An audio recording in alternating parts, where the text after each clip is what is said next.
মোৰ বিয়া মোতকৈ 7 বছৰ ডাঙৰ মোৰ বিধৱা নবৌৰ লগত হৈ গ'ল। মই সকলোকে খোলাখুলিকৈ কৈ দিছিলোঁ যে মোৰ পৰা একো আশা নকৰাই ভাল। তাৰ এমাহৰ পিছতেই মই আকৌ বিয়া পাতিলোঁ।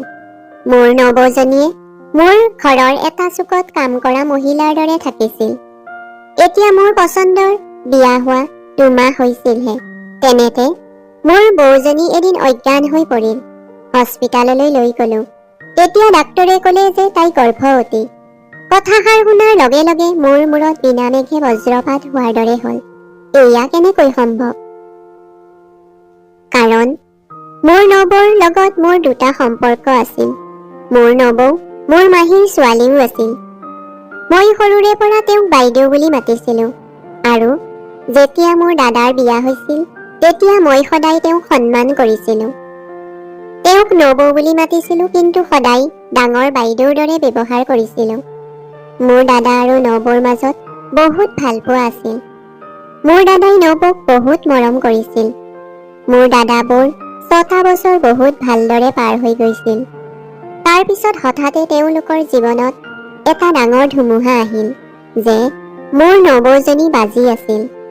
ডাক্তৰে খোলাখুলিকৈ কৈ দিছিল যে তেওঁ কেতিয়াও মাক হ'ব নোৱাৰে। এই কথাটোৱে আমাৰ পৰিয়ালৰ বাবে এটা ডাঙৰ প্ৰলয়ৰ দৰে আছিলে। আমি সকলোৱে বহুত দুখী হৈ পৰিছিলোঁ, কাৰণ আমি সকলোৱে ঘৰত এটা কেঁচুৱাৰ বহুত অভাৱ অনুভৱ কৰি আছিলোঁ। এই কথাটোক লৈ মায়ে বহুত ডাঙৰ হুলস্থুল সৃষ্টি কৰিলে যে তেওঁক তেওঁৰ ল'ৰাৰ পৰা এটা সন্তান লাগিবই, আৰু সেয়ে তেওঁ দাদাক আকৌ বিয়া পাতিবলৈ ক'লে। কিন্তু দাদাই একেবাৰে মানা কৰি ক'লে যে তেওঁ কেতিয়াও দ্বিতীয় বিবাহ নকৰায়। নবৌয়ে এই সকলোবিলাক দেখি কান্দি থাকে, কিন্তু তেওঁ মুখেৰে একো নকয়। ঘৰত মা দেউতাই দাদাক বহুত বুজোৱাৰ পিছতো তেওঁ নামানিলে। কৈছিল যে তেওঁ তেওঁৰ পত্নীক বহুত ভাল পায়। তেতিয়া সকলোৱে দাদাক কৈ কৈ ভাগৰি পৰে আৰু সকলোৱে দাদাৰ কথা শুনি মৌন হৈ পৰে। কিন্তু তাৰ পিছত এনেকুৱা এটা ঘটনা ঘটিল, যিটো ঘটনাই আমাৰ সকলোৰে জীৱন উলট পালট কৰি পেলালে। এটা মটৰ দুৰ্ঘটনাত মোৰ দাদাৰ মৃত্যু হ'ল। তাৰ পিছত মোৰ মায়ে সকলো সময়তে নবৌক কথা শুনাই থাকে। গালি দি থাকে যে তই কুলক্ষণী, তোৰ কাৰণে মোৰ ল'ৰা ঢুকাল। মোৰ ল'ৰাই সুখ নেদেখাকৈ এই পৃথিৱীৰ পৰা গুচি গ'ল। তাৰ পিছত নবৌৰ হাতত ধৰি জবৰদস্তি নবৌক ঘৰৰ পৰা উলিয়াব ধৰিলে আৰু ক'বলৈ ধৰিলে যে যদি তাই ঘৰত থাকে তেন্তে আমাৰ সকলোৰে সুখ নোহোৱা কৰিব। মাৰ এনেকুৱা কাৰ্যত দেউতাৰ বহুত খং উঠিল আৰু মাক ধমকি দি ক'লে যে যেতিয়ালৈকে বোৱাৰীয়ে বিচাৰে তেওঁ ইয়াতেই থাকিব আৰু তেওঁক ঘৰৰ পৰা কোনেও উলিয়াব নোৱাৰে। যদি তাইক কোনোবাই কুলক্ষণী বুলি ভাবে ভাবক। মোৰ নবৌৰ প্ৰতি বৰ দয়া উপজিল। মই মাক অকলে বুজালেও মায়ে মোৰ ওপৰতেই খং কৰিব আৰু মোক সন্দেহো কৰিব। সেইকাৰণে মই মাক বেছি বুজাবলৈ চেষ্টা নকৰিলোঁ। যি কৰে কৰি থাকক, নিজৰ কৰ্মৰ ফল তেওঁ নিজেই পাব। এনেও মই ঘৰৰ পৰা দুখৰ পৰিৱেশটো শেষ হ'লেই মই মাক মোৰ পেহীৰ ঘৰলৈ সম্পৰ্কৰ বাবে পঠিয়াম বুলি ভাবিছিলোঁ।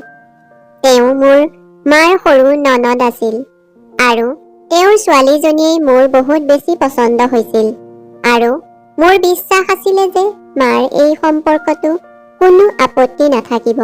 আগতে বহুতবাৰ মায়ে কোৱা শুনিছিলোঁ যে কবিতাক মোৰ বোৱাৰীৰ ৰূপত পালে বহুত সুখ পাম। সেই সময়ত মই মাক একো কোৱা নাছিলোঁ। না, মই মাক মোৰ পচন্দৰ কথা কৈছিলোঁ। মায়ে যেতিয়া নিজেই মোৰ কাম কৰি আছে তেন্তে মই মাক আকৌ কিয় কওঁ? কিন্তু মায়ে এনেকৈও কৈ থৈছিলে যে যেতিয়ালৈকে নবৌ এই ঘৰত থাকে তেতিয়ালৈকে এই ঘৰত কোনেও সুখৰ কথা যেন নাপাতে। সেইকাৰণে ময়ো মনে মনে আছিলোঁ। যেতিয়া নবৌৰ কিবা এটা সমাধান হ'ব তেতিয়া মই এই বিষয়ে কথা পাতিম। সময় বহুত সোনকালেই পাৰ হৈ গ'ল আৰু চাওঁতে চাওঁতে 4 মাহ হৈ গ'ল। কিন্তু মই আচৰিত তেতিয়া হ'লো যেতিয়া মাৰ ৰূপ একেবাৰে সলনি হৈ গ'ল। আগতেতো মায়ে নবৌক এটা ছেকেণ্ডৰ কাৰণেও চাবলৈ বিচৰা নাছিল, কিন্তু নবৌ থকা 4 মাহ পাৰ হৈ গৈছিল। মই ভাবিছিলো যে হয়তো দেউতাৰ কাৰণে মায়ে মনে মনে আছে। সেইকাৰণে মোৰ মনটো ভাল লাগিছিল যে নবৌয়ে এতিয়া অলপ শান্তি পাব। এতিয়া মই আৰু দেৰি কৰিব বিচৰা নাছিলো। সেইকাৰণে মই মোৰ মাৰ সন্মুখত মোৰ সম্পৰ্কৰ কথা ক'লো যে মই বিয়া পাতিব বিচাৰো। আপুনি তেওঁলোকৰ লগত কথা পাতক। মোৰ কথাত মা একেবাৰে মৌন হৈ ৰ'ল আৰু তাৰ পিছত মোক যি ক'লে সেয়া শুনি মোৰ ভৰিৰ তলৰ মাটি খহি যোৱা যেন হ'ল। যেতিয়া তেওঁ ক'লে যে মই তোমাৰ পেহীৰ লগত বিয়াৰ কথা নাপাতো, কাৰণ মই বিচাৰো যে তুমি তোমাৰ নবৌক বিয়া পাতা। মাৰ কথা শুনাৰ লগে লগে মই নিথৰ হৈ পৰিলো। মায়ে এই কথা কেনেকৈ ক'ব পাৰে? মই মাক ক'লো যে মা, মই এনেকুৱা কৰিব নোৱাৰো।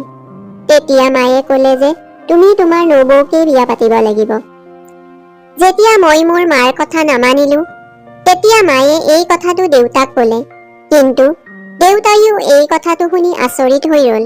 তেওঁ বিশ্বাস কৰিব পৰা নাছিল যে হঠাতে মাৰ কি হৈ গ'ল। তেওঁ মাক মানা কৰি ক'লে যে এইটো উচিত কথা নহয়। কিন্তু মায়ে প্ৰথমতে নবৌক ঘৰৰ পৰা উলিয়াই দিবলৈ যেনেকৈ জিদ কৰিছিল, ঠিক তেনেকৈয়ে এতিয়া জবৰদস্তি মোৰ আৰু নবৌৰ বিয়া পাতি দিবলৈ জিদ কৰি আছিল। তাৰ পিছত তেওঁ দেউতাকো ৰাজি কৰিলে। কিন্তু এতিয়া মোৰ নবৌৰ প্ৰতি ঘৃণা জাগিবলৈ ধৰিলে। তেওঁ সঁচাকৈয়ে এগৰাকী কুলক্ষণী নাৰী, যিয়ে আমাৰ সকলোৰে সুখ হৰণ কৰিলে। মই মাক মনত পেলাই দিলো যে এতিয়া ময়েই তেওঁলোকৰ একমাত্ৰ সন্তান, যিয়ে এই বংশ ৰক্ষা কৰিব পাৰো। কিন্তু যদি মোৰ বিয়া নবৌৰ লগত হয়, তেন্তে আপুনিতো কেতিয়াও আইতাক হ'ব নোৱাৰে ন? মোৰ এই কথা শুনাৰ লগে লগে মা দেউতাই মৌন হৈ ৰ'ল। তাৰ পিছত মায়ে ক'বলৈ ধৰিলে যে তোমাৰ নবৌ এগৰাকী বিশেষ মহিলা। এনেকৈও ক'ব পাৰা যে তেওঁ এগৰাকী অসাধাৰণ নাৰী। যদি তেওঁৰ বিয়া তোমাৰ লগত হৈ যায়, তেতিয়া তোমাৰ জীৱনেই সলনি হৈ যাব। গোটেই জীৱন সুখ শান্তিয়ে তোমাৰ ভৰি চুব। কিন্তু মই মাৰ কথা শুনি আচৰিত হৈছিলো যে হঠাতে মা কেনেকৈ উল্টি গ'ল। কালিলৈকে নবৌ কুলক্ষণী আছিল আৰু আজি তাই লখিমী কেনেকৈ হৈ গ'ল। তাৰ পিছত মই 1000 বাৰ মানা কৰাৰ পিছতো মোৰ কথা নুশুনিলে। মই নবৌৰ লগত কথা পাতিলো যে মই তেওঁক বিয়া কৰাব নোখোজো। কিন্তু তেওঁ মোকো একো নকলে আৰু না তেওঁ মোক মানা কৰিলে। মোৰ সন্দেহ আছিল যে যিবিলাক হৈ আছে সকলো নবৌৰ কাৰণেই হৈ আছিল। তেওঁ নিশ্চয় মাৰ ওপৰত কিবা কৰিছে। আৰু তাৰ পিছত মোৰ আপত্তি থকা পিছতো মোৰ বিয়া মোৰ মৃত দাদাৰ পত্নী কৰবীৰ লগত কৰাই দিলে। কিন্তু বিয়াৰ পিছত মই তেওঁলোকক খোলাখুলিকৈ কৈ দিছিলো যে মোৰ পৰা যাতে তেওঁলোকে একো আশা নকৰে। মই কেতিয়াও তেওঁক পত্নীৰ মৰ্যাদা নিদিওঁ। কিন্তু তেওঁ বৰ নিশ্চিন্ত আছিল যে বিয়া হৈ গ'ল যেতিয়া ময়ো তেওঁৰ হাতৰ মুঠিলৈ আহি যাম। কিন্তু মই কোৱা কথা তেওঁলোকক সঁচা কৰি দেখালো। মই মোৰ নবৌক মোৰ কোঠাত আৰু মোৰ জীৱনত সোমাবলৈ নিদিলো। বৰঞ্চ তেওঁক কঠোৰভাৱে কৈ দিলো যে মোৰ কোঠাত যাতে ভুলতেও প্ৰৱেশ নকৰে। তেওঁ একো নজনাৰ নাটক কৰি মনে মনে থাকে আৰু ঘৰৰ ভিতৰৰ চুক এটাত কাম কৰা চাকৰণীৰ দৰে পৰি থাকে। যেতিয়া মই কিছুদিন পিছত আকৌ মাক সম্পৰ্কৰ কথা ক'লো যে মা, মই এবাৰ বিয়া আপোনাৰ ইচ্ছা অনুসৰি কৰিলো। এতিয়া মোক আকৌ মোৰ ইচ্ছা অনুসৰি বিয়া কৰাব দিয়ক। মোৰ কথা শুনাৰ লগে লগে মায়ে বহুত খং কৰিলে। মই মাক ক'লো যে মই সবিতাক ভাল পাওঁ। মায়ে ক'লে যে তাই বিবাহিত পুৰুষৰ লগত কেতিয়াও বিয়াত নবহে। মই মাক ক'লো যে এতিয়া আপুনি তাইক ৰাজি কৰাওক। মোৰ দৃষ্টিত মোৰ এই বিয়া কোনো বাস্তৱিকতা নাই। যদি মোৰ বিয়া সবিতাৰ লগত নহয়, তেন্তে মই আপোনাৰ ডাঙৰ বোৱাৰী কৰবীক ডিভোৰ্চ দি দিম। মই ভাবিছিলো যে মায়ে মোৰ কথাত ভয় খাই গৈছিল। তেওঁৰ মুখখন ৰঙা পৰি গৈছিল। মই এই কথাটোত বেছি মন নিদিলো যে মই নবৌক ডিভোৰ্চ দিয়াৰ কথাটোত মায়ে ইমান কিয় ভয় খাই গৈছিল। এনেকুৱা কি ৰহস্য আছিল যাৰ কাৰণে মায়ে ইমান ভয় খাই আছিল। আৰু না মই এইটো ভাবিলো যে এনেকুৱা কি কাৰণ আছিল যাৰ বাবে মায়েও যাক আগতে চকুৰ পাৰি দেখিব নোৱাৰিছিল, তেওঁ কেনেকৈ তেওঁক ইমান ভাল পাবলৈ ধৰিলে। ইয়াৰ পিছত ডাঙৰ ৰহস্য আছে। কিন্তু মই সেই কথাটোত বেছি ধ্যান নিদিলোঁ। কিন্তু সেই কথাটোৱে মোৰ জীৱনত প্ৰলয় আনিবলৈ গৈ আছিল। কিন্তু মোৰ ধমকি শুনাৰ পিছত মায়ে পেহীৰ লগত কথা পাতিবলৈ মান্তি হ'ল। আৰু মায়ে পেহীৰ লগত কথা পাতিলে আৰু পেহীক মান্তি কৰালে। আৰু নবৌ বিয়া কৰোৱাৰ এমাহৰ পিছতেই মই দ্বিতীয় বিবাহ কৰালোঁ। মোৰ পত্নীক ঘৰলৈ লৈ আহিলোঁ। এতিয়া হঠাতে মোৰ প্ৰথম পত্নী, যিগৰাকী মোৰ আগতে নবৌ আছিল, তেওঁ এটা অদ্ভুত কাম কৰিবলৈ আৰম্ভ কৰিলে যে তেওঁ সদায় মোৰ দ্বিতীয় পত্নীলৈ এটা তিলৰ লাড়ু লৈ আহে আৰু কয় যে এইটো খাই লোৱা, ইয়াৰ পৰা তুমি সোনকালে গৰ্ভৱতী হৈ যাবা। মোৰ পত্নীয়ে লাড়ুটো খাই দিয়ে। কিন্তু মই আচৰিত হৈ প্ৰথম পত্নীৰ ফালে চাওঁ যে তেওঁ কিয় নিজৰ সতিনীজনীৰ ওপৰত ইমান দয়া দেখাই আছে। তাৰ পিছত মই এইটো অনুভৱ কৰিলোঁ যে যেতিয়াই মোৰ পত্নীয়ে লাড্ডু খায়, তেতিয়াই তাই এক অদ্ভুত আচৰণ কৰিবলৈ ধৰে। সেই সকলোবিলাকৰ পৰা মই বৰ চিন্তিত হৈ আছিলোঁ। এতিয়া মোৰ পচন্দৰ বিয়া পতা এমাহ হৈছিলহে। তেনেতে এদিন মোৰ প্ৰথম পত্নী কৰবী হঠাতে অজ্ঞান হৈ পৰি গ'ল আৰু সেয়া দেখি আমি বৰ চিন্তিত হৈ পৰিলোঁ। ময়ো বৰ লাজ পালোঁ যে আমি তাইৰ হতুৱাই ঘৰৰ গোটেই কাম কৰোৱাওঁ। সেয়ে চাগে তাইৰ এনেকুৱা অৱস্থা হ'ল। তাইক হস্পিটাললৈ লৈ গ'লোঁ আৰু তাত ডাক্তৰে যি ক'লে সেয়া শুনি মোৰ মূৰত আকাশ ভাঙি পৰা যেন হ'ল। ডাক্তৰে ক'লে যে তাই গৰ্ভৱতী। এইটো শুনি আমি সকলোৱে আচৰিত হৈ পৰিছিলোঁ, কাৰণ মোৰ প্ৰথম পত্নী বাজি আছিল। এয়া দেখি মোৰ দ্বিতীয় পত্নীৰ মুখখন ৰঙা পৰি গ'ল। মোৰো ভিতৰি ভিতৰি তেজ গৰম হৈ উঠিছিল যে মই কেতিয়াও তাইৰ ওচৰলৈয়ে নাই যোৱা। তেন্তে তাই কেনেকৈ গৰ্ভৱতী হ'ব পাৰে? মই ঘৰত হুলস্থুল লগাই দিলোঁ। মই ক'লোঁ যে মইতো তেওঁক আজিলৈকে চুইয়ে পোৱা নাই আৰু ডাক্তৰেতো আগতে কৈছিল যে তেওঁ কেতিয়াও মাক হ'ব নোৱাৰে বুলি। তেন্তে তাই কেনেকৈ মাক হ'বলৈ ওলাল? এই কথা শুনাৰ লগে লগে মায়ে মোৰ গালত চৰ এটা মাৰিলে আৰু ক'লে, তোৰেই সন্তান। নিজৰ সন্তানক কোনে এনেকৈ কয়? মই মাৰ ফালে চালোঁ যে তেওঁ কেনেকৈ এনেকৈ ক'ব পাৰিলে। মই মাক খোলাখুলিকৈ কৈ দিলোঁ যে মই এনেকুৱা চৰিত্ৰহীন মহিলাৰ লগত মই একো সম্পৰ্ক ৰাখিব নোৱাৰোঁ। মই তাইক ডিভোৰ্চ দিম। ডিভোৰ্চৰ কথা শুনি মোৰ প্ৰথম পত্নীয়ে মোৰ ভৰিত ধৰি কান্দি কান্দি ক'বলৈ ধৰিলে যে মোক ডিভোৰ্চ নিদিব। মই এনেকুৱা একো কাম নাই কৰা। এই সন্তানটো আপোনাৰেই হয়। তাইৰ এনেকুৱা কথা শুনি মোৰ আকৌ খং বেছিকৈ উঠিল আৰু মই খঙতে ঘৰৰ পৰা ওলাই আহিলোঁ। কিন্তু মোৰ মা দেউতাই ঘৰত ফূৰ্তিতে নাচি আছিল। সেই হ'বলগীয়া সন্তানটোৰ কাৰণে তেওঁলোকে ফূৰ্তি কৰি আছিল, যিটো না মোৰ সন্তান আছিল না তেওঁলোকৰ নাতি। তেওঁলোকে মোক বহুত খঙত ক'লে যে যদি মই কৰবীৰ ওপৰত অভিযোগ আনো বা তাইক ডিভোৰ্চ দিওঁ, তেন্তে তেওঁলোকে মোক তেজপুত্ৰ কৰি দিব। তেওঁলোকৰ এই কথা শুনি মই সিদ্ধান্ত ল'লোঁ যে মই মোৰ প্ৰথম পত্নীৰ কাৰ্য সকলোৰে সন্মুখলৈ আনিম আৰু যাতে তাইৰ মুখা খোল খায়। সকলোৱে যাতে তাইৰ সত্যতা গম পায়।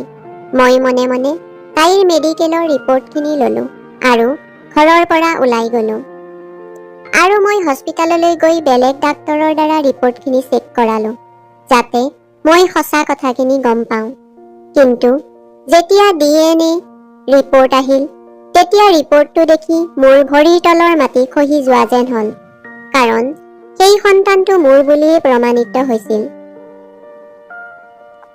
মোৰ নাম কমল। মোৰ ঘৰ গুৱাহাটীত আৰু মই এজন শিক্ষিত যুৱক। মই এটা ভাল কোম্পানীত ভাল পদত চাকৰি কৰোঁ। মোৰ দাদাও এজন ভাল মানুহ আছিল। মোৰ দাদাই মোৰ মাহীৰ ছোৱালীজনীক ভাল পাইছিল, কিন্তু মায়ে তাইক অলপো ভাল নাপাইছিল। এই সম্পৰ্কটোক লৈ আমাৰ ঘৰত বহুত কাজিয়া হৈছিল। কিন্তু দাদাৰ প্ৰেম বহুত ওপৰত আছিল। মই দাদাক বহুত বুজাইছিলোঁ যে এই সম্পৰ্কটোৰ পৰা ঘৰত বহুত অশান্তি হ'ব, কিন্তু দাদাই কাৰো কথা নুশুনিলে আৰু দাদাই নবৌক বিয়া কৰাই ঘৰলৈ আনিলে। মায়ে নবৌৰ সকলো কামতে আপত্তি কৰিছিল। নবৌৰ একো কামেই তেওঁৰ পচন্দ নহৈছিল। কিন্তু মায়ে মোৰ সন্মুখত বাৰে বাৰে সবিতাৰ নাম লৈ আছিল যে সবিতা এজনী বহুত ভাল ছোৱালী। মই মাৰ কথা শুনি বহুত ফূৰ্তি পাইছিলোঁ, কাৰণ মই তাইক মনে মনে ভাল পাইছিলোঁ। মোৰ ৰাস্তা খোল খাই আছিল। কিন্তু কেইদিনমানৰ পিছতে মায়ে নবৌৰ এনেকুৱা এটা কথা গম পালে, যাৰ ফলত সকলোৱে নবৌক বেয়া পাবলৈ ধৰিলে আৰু সকলোৱে দাদাক দ্বিতীয় বিবাহৰ কাৰণে জোৰ দিবলৈ ধৰিলে। কাৰণ মোৰ নবৌ এগৰাকী বাজি আছিল। কিন্তু দাদাই কাৰো কথা নুশুনিলে আৰু দ্বিতীয় বিবাহ কেতিয়াও নকৰাও বুলি সকলোকে খোলাখুলিকৈ কৈ দিলে। কিন্তু দাদা বেছিদিন জীয়াই নাথাকিল। দাদাৰ মৃত্যুৰ পিছত মায়ে 1 মিনিটৰ কাৰণেও নবৌক সহ্য কৰিব নোৱাৰা হ'ল। কিন্তু নবৌৰ আগে পিছে কোনো নাছিল। নবৌ সকলো সময়তে মন মাৰি থকা হ'ল, সকলো সময়তে কান্দি থকা হ'ল। কিন্তু তাৰ পিছত একেবাৰে সকলো সলনি হৈ গ'ল। মোৰ মা, যিয়ে সকলো সময়তে নবৌক গালি পাৰি আছিলে, নানা ধৰণৰ কথা কৈ আছিলে, এতিয়া মায়ে নবৌৰ গুণ গাবলৈ ধৰিলে আৰু নবৌৰ বিয়া মোৰ লগত পাতি দিবলৈ ওলাল। মোৰ একো কথাই নুশুনিলে আৰু মোৰ বিধৱা নবৌক মোৰ পত্নী বনাই দিলে। আনহাতে নবৌ মোতকৈ 7 বছৰ ডাঙৰ আছিল। মই তেওঁক সন্মান কৰিছিলোঁ। তেওঁ মোৰ দাদাৰ বিধৱা পত্নী আছিল। কিন্তু মই তেওঁক পত্নীৰূপে স্বীকাৰ কৰিব পৰা নাছিলোঁ। সেইকাৰণে মই তেওঁক কেতিয়াও মোৰ ওচৰলৈ আহিব দিয়া নাছিলোঁ। মই নবৌক বিয়া পতাৰ বিনিময়ত এটা চৰ্ত ৰাখিছিলোঁ যে মই বিয়া হোৱাৰ পিছত মোৰ লগত সবিতাৰ বিয়া পাতি দিব লাগিব। আৰু তেওঁলোকে তেনেকুৱাই কৰিলে। কিন্তু মই এই কথাটো জানিব পৰা নাছিলোঁ যে আচলতে তেওঁলোকে নবৌৰ কাৰণে কিয় এইবিলাক কৰি আছিলে। মোৰ পেহীয়েও প্ৰথমতে মাৰ ওপৰত খং কৰিছিল যে সবিতাক এৰি কিয় মোৰ কুলক্ষণী নবৌজনীক মোৰ লগত বিয়া পাতি দিছে বুলি। কিন্তু মায়ে নাজানো পেহীকো মনে মনে কি পাঠ পঢ়ালে। পেহীয়েও মাৰ কথাত মান্তি হৈ গ'ল। সবিতায়ো বিয়াৰ সময়ত বহুত আপত্তি কৰিছিল যে তাই এজন বিবাহিত পুৰুষৰ লগত কেতিয়াও বিয়া নহয়। কিন্তু সবিতাৰ কথা কোনেও নুশুনিলে আৰু তাইৰ লগত মোৰ বিয়া হৈ গ'ল। তাই মোৰ পত্নী হৈ গ'ল। কিন্তু বিয়াৰ পিছত মোৰ প্ৰথম পত্নীয়ে সবিতাৰ বৰ যত্ন লৈছিল আৰু সবিতায়ো তাইৰ লগত মাজে সময়ে কথা পাতিছিল। দুয়োজনীয়ে বহুত ভাল বান্ধৱী হৈ পৰিল। কিন্তু সবিতাই যিমানেই তাইৰ লগত কথা পাতিছিল সিমানেই মোৰ ওপৰত খং কৰিছিল। বিশেষকৈ যেতিয়া তেওঁ তিলৰ লাড্ডু খাইছিল তেতিয়া মোৰ ওপৰত বেছিকৈ চিঞৰিছিল আৰু মোৰ ওচৰলৈ অহা নাছিল। সদায় ৰাতি যেতিয়া মই গম পাইছিলোঁ যে মই শুই গৈছোঁ, তেতিয়াহে তেওঁ কোঠালৈ আহিছিল। তেওঁৰ এনেকুৱা কাৰ্যত মই বহুত চিন্তিত হৈ পৰিছিলোঁ আৰু এতিয়াতো মোৰ বিশ্বাস হৈ গৈছিল যে এই সকলোবিলাক মোৰ প্ৰথম পত্নী কৰবীয়ে কৰি আছিল। কিন্তু তাইৰ বিৰুদ্ধে মই কিবা এটা কৰাৰ বা কোৱাৰ আগতেই তাই গৰ্ভৱতী হৈ উঠিছিল আৰু মই বাৰে বাৰে কোৱাৰ পিছতো যে সেই সন্তান মোৰ নহয়, কিন্তু কোনেও বিশ্বাস নকৰিলে। সেয়ে মই DNA টেষ্ট কৰালোঁ। কিন্তু যিটো কথা পোহৰলৈ আহিলে সেই কথাটোৱে মোৰ ভিতৰৰ আত্মা কঁপাই গ'ল। মই ৰিপৰ্ট হাতত লৈ চাই আছিলোঁ আৰু তাত লিখা আছিল সকলোবিলাক বাৰে বাৰে পঢ়ি আছিলোঁ। কিন্তু এতিয়া মোৰ বিশ্বাস হোৱা নাছিল যে এয়া সত্য। মোৰ মূৰ ঘূৰাবলৈ ধৰিলে। এয়া কেনেকৈ হ'ল? মই খঙতে উঠিলোঁ আৰু ঘৰলৈ যাব ধৰিলোঁ। মই ভাবি লৈছিলোঁ যে এতিয়া আৰু একো সহ্য কৰি নাথাকোঁ। মই ঘৰলৈ গৈ নবৌক সকলো সত্য কথা সুধিম। মই ঘৰ পোৱাত দৰ্জা খোলা আছিল। মই চিধাই নবৌৰ কোঠালৈ গ'লোঁ। কিন্তু ভিতৰৰ পৰা অহা কাৰোবাৰ কথা শুনি মই ৰৈ গ'লোঁ। মোৰ এনেকুৱা লাগিছিল যে মই এতিয়া চাগে উশাহো ল'ব নোৱাৰিম। কাৰণ যি সত্যতা মোৰ সন্মুখলৈ আহিছিল সেয়াই মোৰ অন্তৰ ভাঙি টুকুৰা টুকুৰ কৰি পেলাইছিল। মোৰ লগত ইমান ডাঙৰ বিশ্বাসঘাতকতা, ইমান ঘৃণনীয় খেল খেলিলে যে মই কান্দি উঠিলোঁ। যেতিয়া সবিতা মোৰ ওচৰলৈ আহিলে আৰু মোক ক'লে যে মোক ডিভোৰ্চ লাগে, তাইৰ কথা শুনি মই তাইৰ ফালে চালোঁ। সবিতাৰ কথা শুনি মায়ে আমাৰ ওচৰলৈ দৌৰি আহিলে আৰু সবিতাক ক'লে, বোৱাৰী, এয়া কি কৈছা তুমি? কিন্তু মই মোৰ সেইজনী পত্নীৰ ফালে চাই আছিলোঁ যাক মই বহুত ভাল পাইছিলোঁ আৰু তেওঁ মোৰ লগত যি বিশ্বাসঘাতকতা কৰিলে সেয়া মই কেতিয়াও পাহৰিব নোৱাৰোঁ। তাই ক'লে যে আপুনিতো কৈছিলে যে তাই আপোনাৰ জীৱনত নাই বুলি, তেন্তে তাই আপোনাৰ সন্তানৰ কেনেকৈ মাক হ'বলৈ ওলাল? সেয়ে মই এতিয়া আপোনাৰ লগত থাকিব নোৱাৰোঁ। মই ডিভোৰ্চ বিচাৰোঁ। তাৰ পিছত মোৰ মায়ে কিবা এটা ক'বলৈ লৈছিলে, কিন্তু মই তাৰ আগতে অলপো দেৰি নকৰি তাইক ডিভোৰ্চ দিলোঁ। মা আৰু মোৰ প্ৰথম পত্নী আচৰিত হৈ মোৰ ফালে চাই থাকিলে, কাৰণ তেওঁলোকে সপোনতো ভবা নাছিলে যে মই সবিতাক ডিভোৰ্চ দিম। কিন্তু মোৰ এতিয়া তাইৰ প্ৰতি ঘৃণা উপজিবলৈ ধৰিছিল আৰু মই তাইৰ লগত আৰু 1 মিনিটো থাকিবলৈ বিচৰা নাছিলোঁ। সবিতাই কান্দি কান্দি কোঠাৰ পৰা নিজৰ বস্তুবিলাক সামৰিবলৈ ধৰিলে। ইফালে মায়ে মোৰ গালত এটা চৰ মাৰিলে আৰু ক'লে, এতিয়া মই মোৰ ননন্দক কি ক'ম? তেওঁ মোক শুদাই নেৰিব। মাৰ কথা শুনি মই কান্দি কান্দি চিঞৰিলোঁ। মই বিশ্বাস কৰিব পৰা নাছিলোঁ যে এই সকলোবোৰৰ বিষয়ে মায়ে একেবাৰে একো গম নাপায়। মই মোৰ মাক ক'লোঁ যে মোৰ মনে কৈছে যে মই কৰবীকো ডিভোৰ্চ দিওঁ আৰু আপোনাকো এৰি গুচি যাওঁ। আপোনালোকে সকলোৱে মিলি মোৰ লগত ইমান ডাঙৰ খেল খেলিলে। মোৰ কথাত মায়ে একেবাৰে মৌন হৈ ৰ'ল। সবিতাই বস্তুবিলাক সামৰা এৰি মোৰ ফালে চাবলৈ ধৰিলে।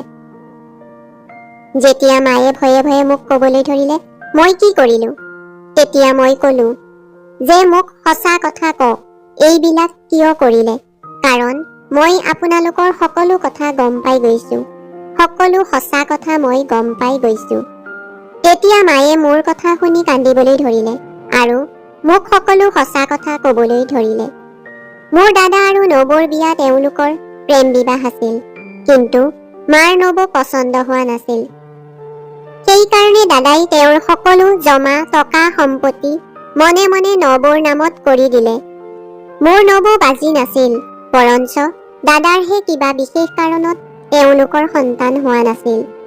এই কথা দাদাই গম পাইছিল। সেইকাৰণে দাদাই নবৌক ধমকি দি কৈছিল যে এই কথা যদি তেওঁ কাৰোবাক কয় তেন্তে তেওঁ নবৌক ডিভোৰ্চ দিব। সেইকাৰণে দাদাক এই বিষয়ে কোনেও একো প্ৰশ্ন কৰা নাছিল। ইফালে নবৌয়ে কুলক্ষণী আৰু বাজিৰ বদনাম লৈ ভিতৰি ভিতৰি ভাগি পৰিছিল। তাৰ ওপৰতে আৰু এটা দুখে তেওঁক হেঁচা মাৰি ধৰিলে যে কেইদিনমান পিছতেই দাদাৰ মৃত্যু হ'ল আৰু সেইটো দুখ মায়ে নবৌকে দিলে। এদিন যেতিয়া মায়ে ৰাতি পানী খাবলৈ উঠিলে, তেতিয়া নবৌৰ কোঠাৰ পৰা কান্দোনৰ শব্দ আহিছিল। যেতিয়া মায়ে নবৌৰ কোঠালৈ গৈ তেওঁক সুধিলে, তেতিয়া নবৌয়ে সকলো সঁচা কথা মাক ক'লে। সঁচা কথা শুনাৰ লগে লগে মাৰ চকু মেল খালে। তেওঁ ইমান দিনে নবৌৰ ওপৰত কৰা অত্যাচাৰৰ কথা মনত পৰিল আৰু ঈশ্বৰলৈ ভয় জাগিল আৰু নবৌক তেওঁ কৰা অত্যাচাৰৰ বাবে ক্ষমা বিচাৰিলে আৰু বহুত কান্দিলে। তাৰ পিছত তেওঁ সিদ্ধান্ত ল'লে যে তেওঁক মোৰ লগত বিয়া পাতি দিব। আৰু যেতিয়া সবিতাক বিয়া পতাৰ কথা ক'লো, নহ'লে মই কৰবীক ডিভোৰ্চ দিম বুলি ক'লো, তেতিয়া মায়ে বাধ্য হৈ পেহীৰ লগত আমাৰ সম্পৰ্কৰ কথা ক'লে। তেতিয়া পেহীয়ে খোলাখুলিকৈ মাক মানা কৰি দিলে, কিন্তু মায়ে যিকোনো প্ৰকাৰে পেহীক মান্তি কৰালে। কিন্তু বিয়া ঠিক হোৱাৰ পিছদিনাই সবিতাই মাক লগ কৰিবলৈ আহিলে আৰু ক'লে যে তাই আন কাৰোবাক ভাল পায় আৰু তাৰ অবিহনে তাই জীয়াই থাকিব নোৱাৰে। সবিতাৰ কথা শুনি মা বৰ চিন্তাত পৰিল আৰু তাৰ পিছত সবিতাক বুজালে যে এতিয়া তাই বিয়া হৈ লওক। কেইদিনমান পিছত যেতিয়া পৰিস্থিতি ঠিক হৈ যাব, তেতিয়া তুমি ডিভোৰ্চ লৈ ল'বা। ডিভোৰ্চৰ পিছত তোমাৰ মায়ে তোমাৰ বিয়া তুমি ভাল পোৱাজনৰ লগত কৰাই দিব। নহ'লে তোমাক কেতিয়াও সেই দুখীয়া ল'ৰাজনৰ লগত বিয়া নিদিয়ে। আৰু এই কথাটো সঁচা আছিল যে সবিতাই যাক ভাল পাইছিল সেই ল'ৰাজন বহুত দুখীয়া আছিল আৰু সবিতাক তেওঁৰ লগত কোনোপধ্যেই বিয়া দিব বিচৰা নাছিল। সবিতাইও মাৰ কথাত মান্তি হৈছিল, কিন্তু মায়ে ভাবিছিল যে এবাৰ বিয়া হোৱাৰ পিছত সবিতাই সেই ল'ৰাজনক পাহৰি যাব আৰু কেইদিনমান যোৱাৰ পিছত সবিতাই মোক স্বীকাৰ কৰিব। সেয়ে সবিতাইও মোৰ লগত এই সম্পৰ্কটোৰ কাৰণে কেইদিনমান সময় বিচাৰিছিল আৰু ময়ো তাইক সময় দিছিলোঁ। তাই মোৰ পৰা দূৰে দূৰে থাকিছিল, কিন্তু ৰাতি আন্ধাৰত মোৰ ওচৰলৈ আহিছিল। কিন্তু আচলতে আন্ধাৰত মোৰ ওচৰলৈ উভতি অহাজনী সবিতা নাছিল। আৰু এয়াও মোৰ মায়েৰে ষড়যন্ত্ৰ আছিল, কাৰণ সবিতা মোৰ লগত থাকিবলৈ সাজু নাছিল আৰু তেওঁ কৰবীৰ লগত মোৰ সম্পৰ্ক দৃঢ় কৰিব বিচাৰিছিল, যাতে ঘৰলৈ এটা সন্তান আহে। আৰু ৰাতিপুৱা হোৱাৰ আগতেই সবিতা নিজৰ কোঠালৈ আৰু কৰবী নিজৰ কোঠালৈ গুচি গৈছিল। এনেদৰে সবিতাই মোৰ ওচৰলৈ অহা আৰু এই সম্পৰ্কটো স্বীকাৰ কৰাটো তাইৰ বাবে অসম্ভৱ আছিল, কাৰণ মোৰ লগত বিয়া হলেও তাই নিজকে আন কাৰোবাৰ ওচৰত সমৰ্পিত কৰি ৰাখিছিল। DNA ৰিপৰ্টত মোৰ নিজৰ সন্তান দেখি মই মূৰ্তিৰ দৰে নিথৰ হৈ পৰিছিলো। কিন্তু ঘৰলৈ যেতিয়া উভতি আহিলো, তেতিয়া মায়ে সবিতাক বুজাই আছিল যে তাই ডিভোৰ্চ লৈ যাতে নিজৰ জীৱন ধ্বংস নকৰে। কিন্তু তাৰ পিছতো তাই অন্য পুৰুষৰ প্ৰতি নিজৰ প্ৰেম প্ৰকাশ কৰি আছিল, যিয়ে মোৰ সন্মানক আঘাত কৰি আছিল। সেয়ে মই তাইক ডিভোৰ্চ দিলো। মোৰ সকলোৰে প্ৰতি খং উঠি আছিল। মাও বহুত চিন্তিত হৈ আছিল। সবিতাও গুচি গৈছিল আৰু সেইজন ল'ৰাৰ লগত বিয়াও হৈ গৈছিল। 9 মাহ পিছত মোৰ ঘৰত এটা পুত্ৰ সন্তান জন্ম হ'ল, যাক দেখাৰ লগে লগে মোৰ অন্তৰ গলি গ'ল আৰু মই সত্য স্বীকাৰ কৰি ললো। সেই কথাটো বহুত বছৰ পাৰ হৈ গ'ল। মোৰ আৰু এটা সন্তান জন্ম হৈছিল আৰু এতিয়া মই কৰবীক বহুত ভাল পাওঁ, কাৰণ তাই এগৰাকী বহুত ভাল পত্নী। বন্ধুসকল, কেতিয়াও কাকো জবৰদস্তি নিজৰ জীৱনলৈ আনিব নালাগে। বন্ধু বান্ধৱীসকল, কাহিনীটো শুনি ভাল পালে লাইক কৰিব, শ্বেয়াৰ কৰিব আৰু চেনেলটো ছাবস্ক্ৰাইব কৰিব নাপাহৰিব। ধন্যবাদ।